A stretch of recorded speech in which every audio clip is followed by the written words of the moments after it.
po jako akawuwo.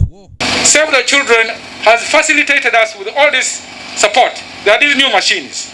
Nga gavumenti egenda etaggulula ku muggala amasomero okuddamu okukakkalaba emirimu gyago, ekitongole ki Save the Children kigunjizaawo enteekateeka okuyamba amasomero, abasomesa, abakulu b'amasomero, abakulira ebyenjigiriza ku zi disitulikiti ssaako n'abalamusa w'ekyebyenjigiriza mu disitulikiti okuli Kasese, Bundibujjo, Ntoroko ssaako n'endala esangibwa mu bitundu ebirimu ensozi okubongeramu amaanyi mu mirimu gyabwe ate n'okubaako emirimu emirala gye kola nga bavudde ku nnoni.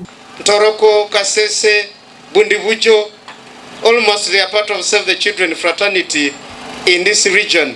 The chief administrative officers who have opened their doors whenever we want any kind of information, they have always opened up their doors to receive us. Wabadde atongoza kaweefube ono agenda okubumbujjira emyaka 3 ku mukolo ogubadde ku Boma Grounds mu disitulikiti y'e Bundibujjo. Wilberforce Wanyama okuva Ministry y'ebyenjigiriza akwasizza bannabyanjigiriza mu disitulikiti ezo ebintu ebaweereddwa omubadde pikipiki, computers, research tablets okubayambako mu kunoonyereza ssaako n'ebintu ebirala. N'agamba nti enteekateeka eno egenda kuyamba nnyo Uganda mu byenjigiriza wamu ne Ministry y'ebyenjigiriza okutwaliza awamu n'okusingira ddala mu bitundu ebizibu ebyokutuukamu.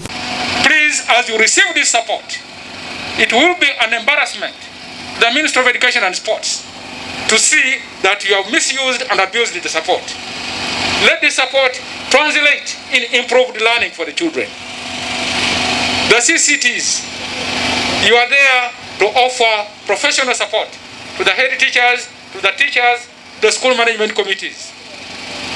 Please, let's ensure that we get the most out of the support that has been provided by Save the Children. Akulira ekitongole ki Save the Children mu Uganda Branch Van Leith agambye nti ekitongole kino kati emyaka 30 kiriko enteekateeka ezitali zimu ze kiddukanya mu Rwenzori region ne zivaamu ebibala ebigasa Uganda nga n'enteekateeka eno gye batuumye Teachers Professional Development Project nti yakuyambako nnyo abasomesa mu bitundu byeno n'okusingira ddala mu masomero 50 agalina okuganyulwa mu nteekateeka eno. Thinking of that, I think you would all agree that what is more important for children's learning than the teachers.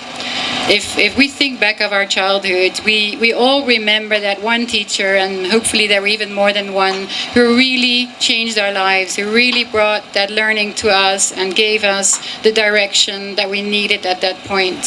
Robert Kule yakusakidde eggulire lino ku ABS television.